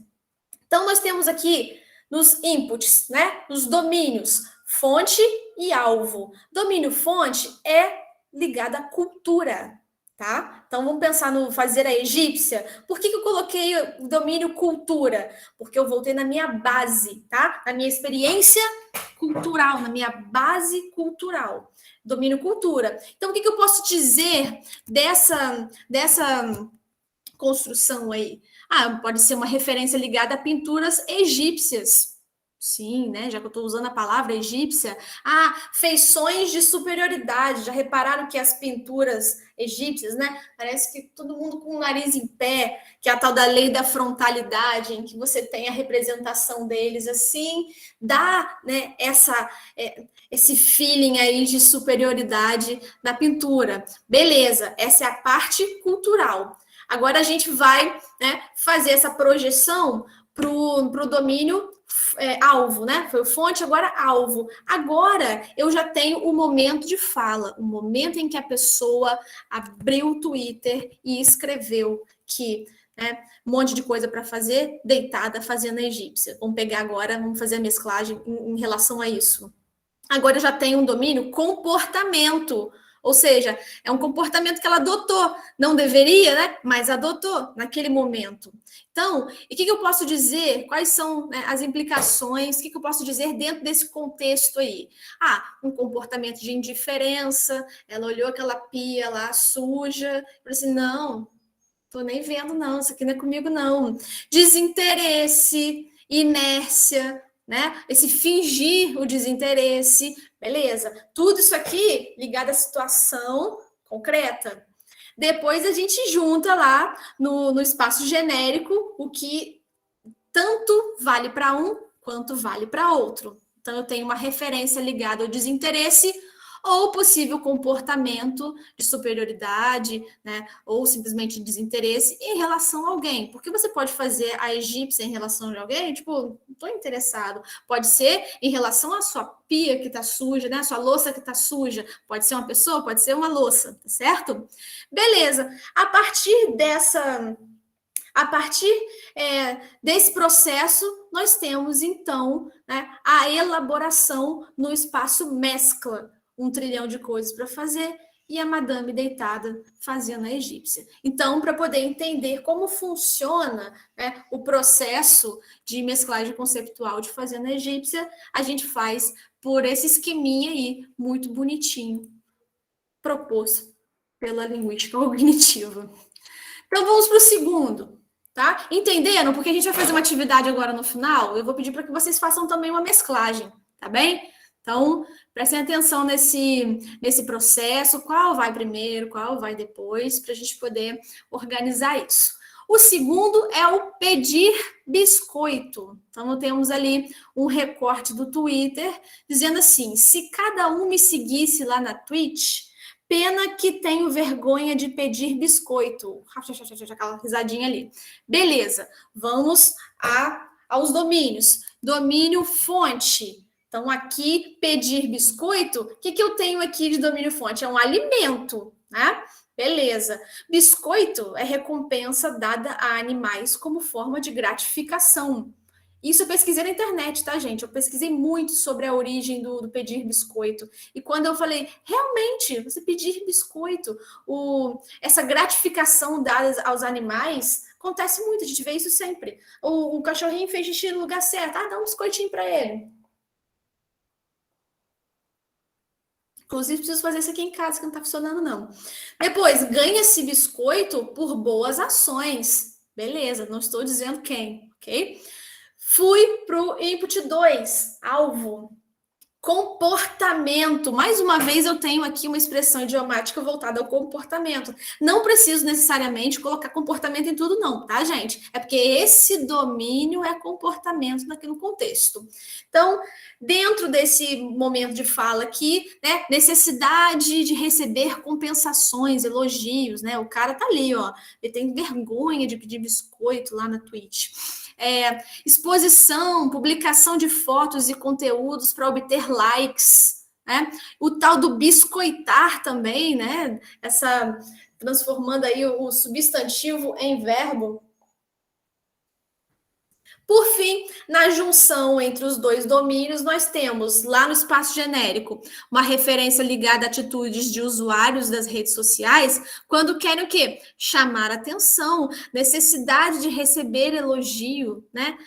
Eu já vi um também tá querendo pipoca, esse também é bem parecido com o pedir biscoito, tá bom? E por fim, nós temos o último aqui, que é o passar pano. Então, dentro do passar pano, mais uma vez, nós temos: podem me acusar de tudo, menos de passar pano para aglomeradora. Beleza. Dentro do domínio alvo, nós temos aqui o domínio limpeza, certo? Passar pano, o que eu tenho aí de cultural? Limpeza. Higienizar, reabilitar lugares sujos, tirar a sujeira, desinfetar. Show! Agora nós vamos ao domínio alvo relacionado ao contexto de fala.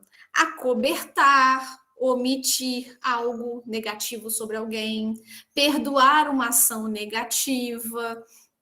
Beleza? E depois nós vamos lá para o espaço genérico, aliando o que tem em comum entre os dois. Referência ligada à ação de aliviar, de livrar, absolver, perdoar alguém por uma ação imprudente ou indevida. Beleza, eu tenho ali, ó, que o higienizar, reabilitar, tirar, desinfetar, ela entra, né, metaforicamente ali como absolver, perdoar, livrar e tudo mais, tá? Dentro do espaço mescla, então, na elaboração, nós temos o passar pano, né? Nesse caso, podem me acusar de tudo, menos de passar pano para aglomerador, ou seja, não vamos aliviar, não vamos perdoar alguém, aglomerador. Eu nem lembro para quem foi essa referência no tweet, se eu não me engano, foi para Ludmilla. Uma festa, alguém fez festa e entrou aí na minha pesquisa. As considerações finais, antes da gente ir para a atividade, quero pontuar quais foram os resultados, né, dessa pesquisa. Nós contamos com 250 participantes entre 15 e 65 anos, se eu não me engano. Então, foi muito interessante que nós enviamos um formulário do Google Forms para os alunos, para os meus alunos, para todo mundo, né? Foi gente da região toda.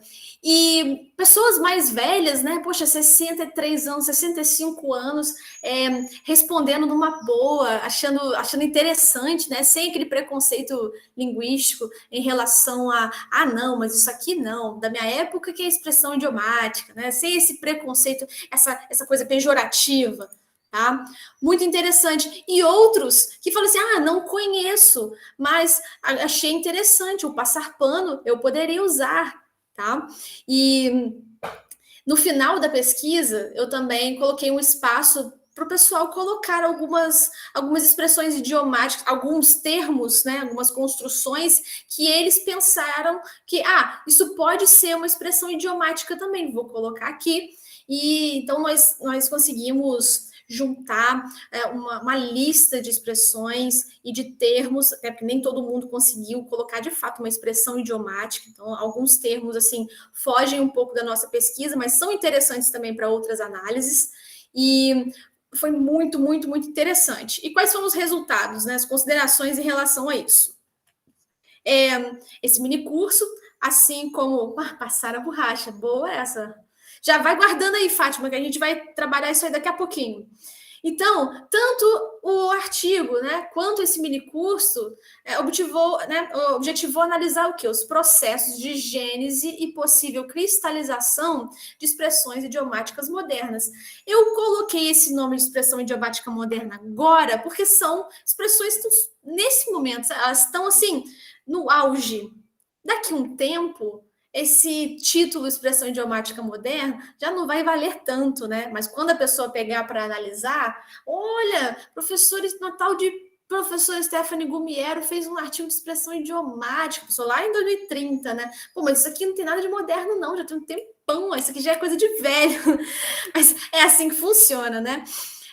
Elas vêm ganhando bastante espaço no discurso dos usuários da rede social, porque eu fiz esse recorte na rede social, mas partiu da fala cotidiana, tá?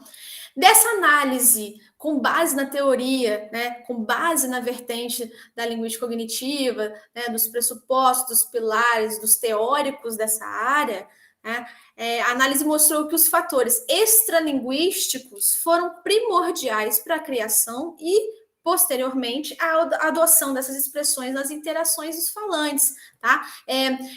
Fatores extralinguísticos, eles interferem sempre nas nossas produções.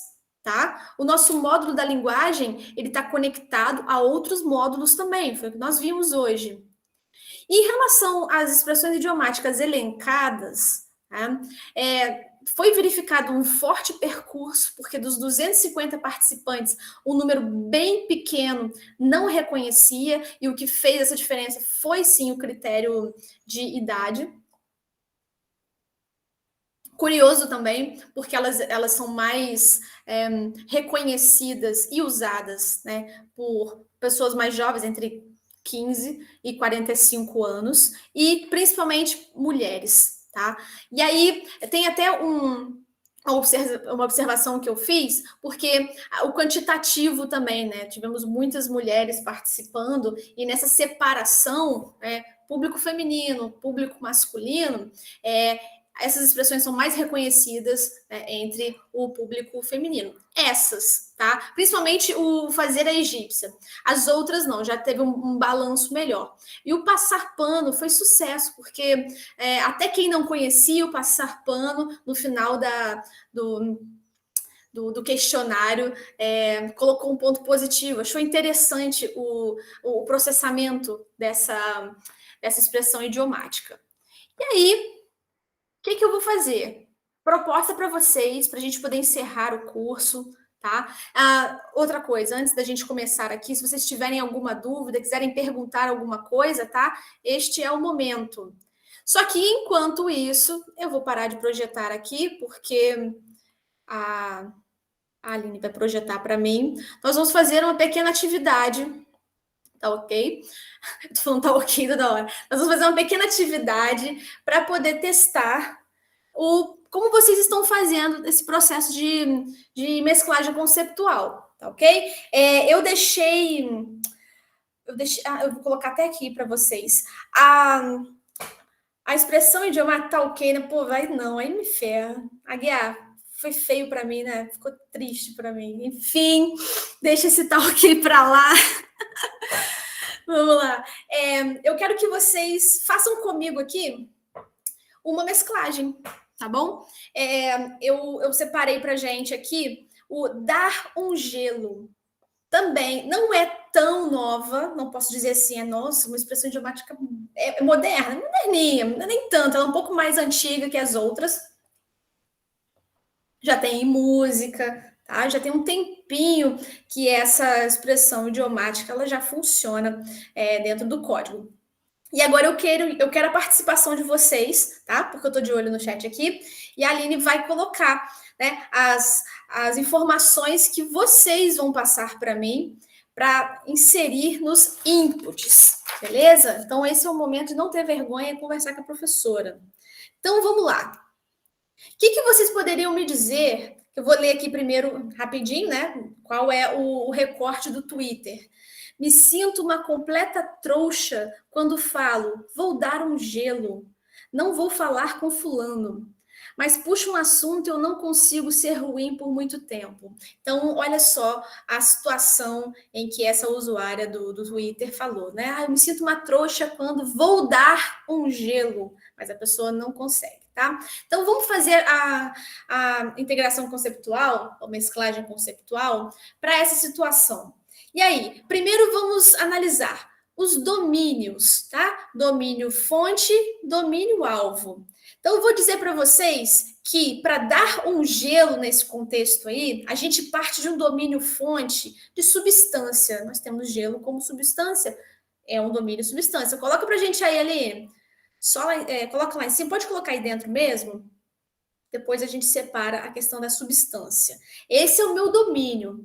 Então eu quero que vocês aí falem para mim, a partir dos conhecimentos de mundo, de gelo, né? De dar um gelo, conhecimento de mundo, tá? O que vocês colocariam ali no domínio 1? E aí, na fonte? Pensa em gelo. Frio, pode colocar, Aline, coloca aí, ó. Frio. O que o gelo é, gente? O que é gelo? O que gelo faz? O que é gelo? Frieza. Frio, frieza. Coloca, assim, coloca uma barra pro frieza. A dor, queimar. Vamos pôr, vamos pôr.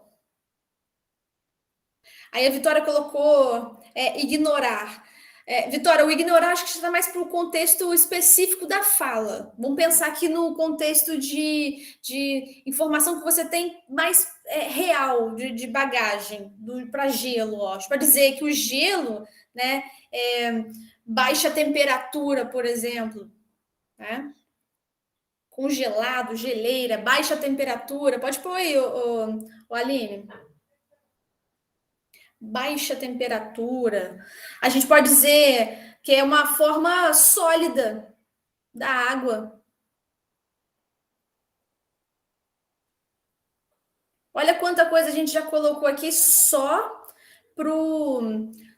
para esse contexto, né? Pro domínio fonte, tá? Então, vamos pegar um pouquinho mais, né? Então, dar um gelo, né? Passar algo também, posso dizer, né? Porque agora eu pensei só no gelo, mas a gente tem que pensar também na frase inteira, né? Dar um gelo. Entregar algo, beleza? Todo mundo concorda comigo que dentro do domínio alvo, relacionado às experiências culturais de uma pessoa, eu poderia colocar essas informações? Concordam comigo? Porque depois de montar tudo, a gente pode refazer. Ah, não, isso aqui não encaixa, ó, isso aqui não funciona, tá bom? Não entendeu o entregar algo? Porque a gente pega agora a expressão inteira. Dar um gelo. Quem tá dando gelo entrega algo para alguém. Pensa na parte denotativa da palavra em si, tá? O Aline, coloca em negrito o restante também ali, para dar para entender.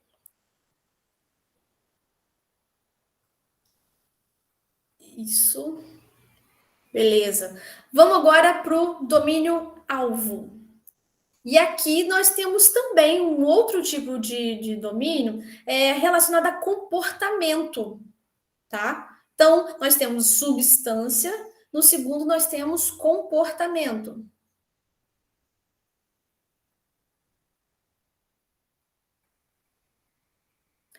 Eu penso que está retirando a atenção, já que essa expressão serve para ignorar, não acha? Pode também, pode também. Depois que a gente destrinchar e se entregar algo, então assim, dar um gelo, pensa no verbo dar. Pensa no verbo dar. Quando você dá alguma coisa para alguém, você está entregando alguma coisa para alguém. Está passando algo para alguém, não precisa ser necessariamente entregar. Pode passar algo para alguém, dar algo para alguém. Depois que a gente juntar os domínios lá em cima, a gente vai ver o que pode continuar, o que vai sair, tá? Não fica tudo agora, não vai ficar tudo que a gente colocou, não. Depois a gente vai organizar isso. Então vamos lá. Então nós temos aqui no input 2 o comportamento. Estão seguindo comigo? O que a gente pode colocar agora dentro do comportamento, mas agora é relacionada à ação, né? Ao momento de fala. Quando ela diz o seguinte: me sinto uma completa trouxa quando falo, vou dar um gelo. Aí sim, a Vitória tinha comentado lá em cima. Cadê que ela colocar? Ó, partir de ignorar.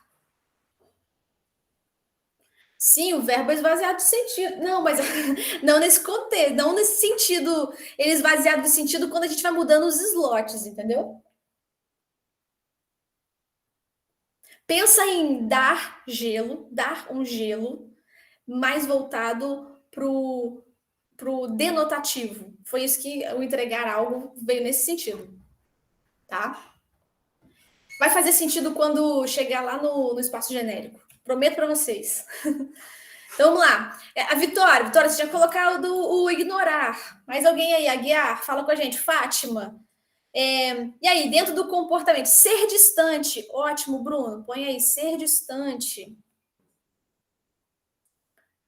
Indiferença, com certeza. Desdenhar. Uhum.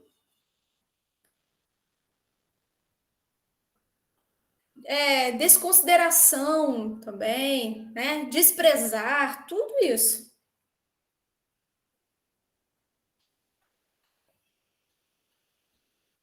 Abandonar. Bem, nem cabe mais ali, né, Aline?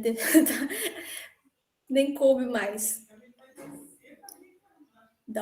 Tentar dar uma aumentadinha nele aí, para ele não. Só que cuidado para ele não ficar muito desfigurado. Ou diminuir a letra, depois a gente vê isso, não tem problema não. Então, beleza. Então, nós temos aqui domínio fonte, domínio alvo estabilizados. Beleza. Um mais voltado à parte cultural, tá? Parte mais notativa da coisa, né? Como substância, né? Pensei na substância, no gelo como substância, em que frio, frieza, congelado, baixa temperatura, forma sólida da água, né?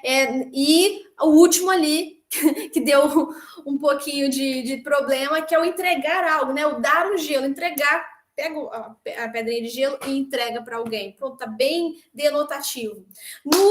No próximo domínio aí, que vai ser o alvo, nós já temos o pensamento voltado a um momento de fala, em que a moça está se sentindo uma trouxa, né? Porque vai dar um gelo, né? Não vai falar com fulano. Beleza, então já é um comportamento dessa pessoa, né? Ela quer ignorar, ela quer se mostrar distante, ela quer, né, ter sentimentos de indiferença, ela, né, quer desdenhar, desconsiderar, desprezar e tudo mais. A pessoa ali, só que no caso ela nem consegue, né? O que nós temos no espaço genérico, então, que seja comum aos dois? O que a gente pode dizer?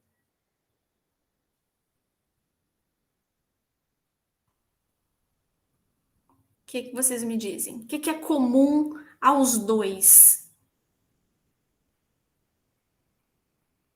Eu posso pegar um pouquinho dali e um pouquinho lá. Ó, a frieza num comportamento. Vamos lá, Aline, ó. A frieza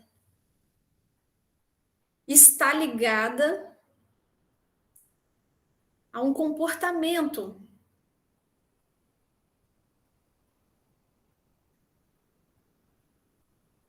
Né? Outro, mostrar-se desinteressado, né?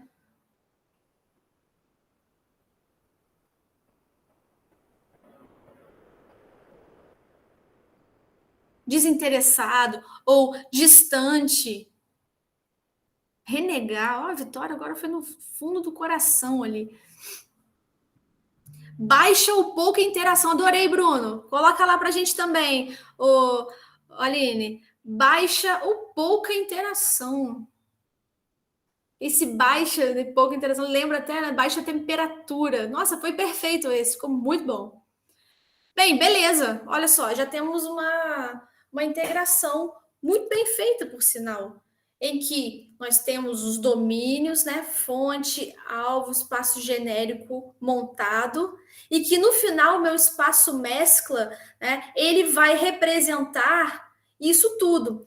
Só que acontece, nem tudo que está nos dois domínios, né? Tanto no fonte quanto no alvo, nem não é isso tudo que vai aparecer na na expressão idiomática. Claro que não. O que vai aparecer é o que eu consigo filtrar de um e de outro que aparece lá em cima no espaço genérico. Aí sim eu tenho, né, o que há em comum, o que há de análogo entre eles.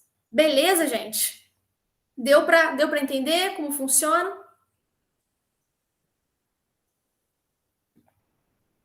Se fosse fazer qualquer tipo de mesclagem conceptual, para qualquer metáfora, funciona dessa maneira, tá? Pelas, por essa integração entre os domínios, tá? Pensar na parte contextual, né? O momento de fala, pensar na parte cultural e o que esses elementos têm, né, de análogo entre eles, para aí sim pensar, né, na interação naquele momento, né, na pragmática em que a expressão está sendo empregada. Beleza, Aline, salva para gente essa imagem aí. Ela vai ficar como registro da nossa produção do curso. E, gente, é isso que eu tenho para vocês hoje, tá? Espero que vocês tenham gostado. Eu tenho alguns materiais, alguns artigos voltados à área de linguística cognitiva que estão lá na página do Gmil, tá? Se vocês quiserem dar uma olhadinha, quem gostar de estudar essa parte, quem gostar também de metáforas mais voltadas para o infanto juvenil. Não sei se vocês já dão aula em escola, né? Eu tenho uma produção que é uma história em quadrinhos que se chama Bicho de Sete Cabeças, tá? Bem bacana, mostra o momento em que o personagem descobre: ah, isso é uma metáfora, que é o nosso Toninho. E se vocês se interessarem, tá? Só buscar lá no site do Gmil que vocês vão ter acesso a esse material. Deixo com vocês para vocês lá com muito carinho, tá certo? Então eu espero que vocês tenham gostado. Muito obrigada pelas mensagens, tá? Eu vou fazer um printzinho dessa tela aqui, deixa eu colocar meus óculos para poder registrar esse momento. Manda link para o e-mail. Eu vou ver se as meninas conseguem mandar, tá? Opa, peraí, só um minutinho, gente.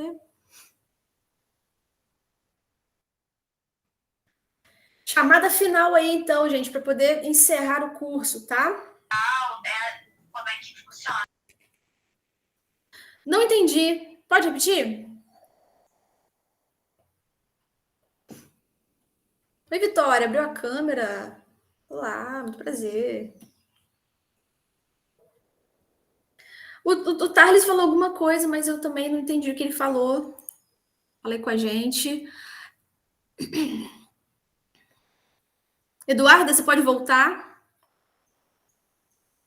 Olha, vocês podiam abrir a câmera para a gente fazer uma fotinho.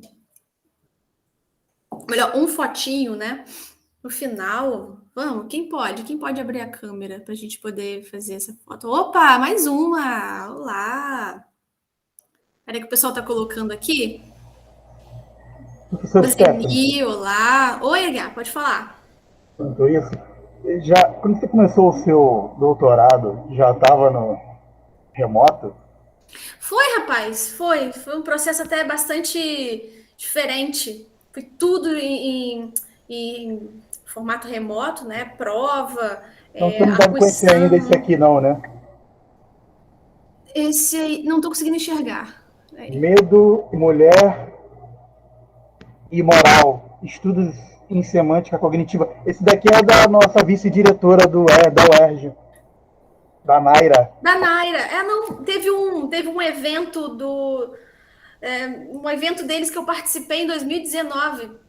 É de 2019 esse livro, não é? Então foi o que lançou esse livro. Conheço Então será que sim. estávamos lá juntos? Talvez, hein? Eu apresentei um artigo sobre metonímias nesse evento. Conheci o Cláudio, eu faço disciplina com o Cláudio agora, professora Janaína. Você faz o quê? Você faz doutorado lá? Não, não, não. Estou Não? terminando a graduação. Ah, graduação, tá. Graduação, beleza. É. Opa, já temos algumas pessoas aqui. Vamos fazer um print, gente, para finalizar aqui, só para fechar nosso curso. Cadê? Aí, Fátima. Olá, Fátima. Vamos lá, hein, gente. Um print, hein? Vamos lá, digam metáfora! Show, show. Eu acho que foi, né? Peraí, deixa eu ver se funcionou. Muito bom. Stephanie, Oi, você é da linguística ou é de língua portuguesa? eu sou da linguística. Você é da Sandra Bernardo, Sou, orientando? sou orientanda dela. Uhum. Grande Sandra, maravilhosíssima.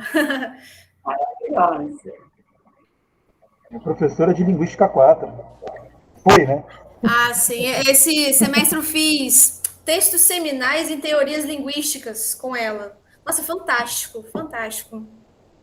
A Sandra, a Sandra tem um conhecimento, ela começa a falar das coisas de uma forma tão simples, né? A gente fica assim, caramba, ela deu uma aula de teoria gerativa pra gente, e eu fiquei assim, meu Deus do céu, que negócio difícil. E a Sandra lá, não, gente, olha que eu não eu sei até esse ponto, sei que lá. Só que assim, você fica, gente, eu não sei nada. Você tá achando que sabe pouco, eu sei menos ainda. E aí ela explicando, porque dentro da gerativa tem uns pontos sobre minimalismo que são bem pesados, porque quem tá na área, porque a Sandra não é de gerativa, né? Ela é de linguística cognitiva. E ela explicando a gerativa pra gente, eu falei assim, gente, eu vou chegar nesse ponto ainda, assim, assim que eu consegui estudar bastante. Inclusive, ela deu um material muito bacana para a gente poder conseguir acompanhar, né? Oi, Ana Beatriz! Gente, é isso aí então, tá? Boa tarde para vocês.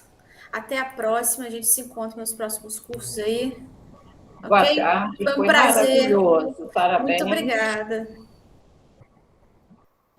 Pela aula. Então é isso. Ótimo. Beijão para vocês. Quando é que Prazer. vai ter parte 2? Ano que vem. No Gmil, ano que vem. Mas talvez tenhamos outras coisas antes. Vamos torcer, né? Tchau, tchau, Tchau, tchau, gente. gente. Ah, obrigada, Vitória.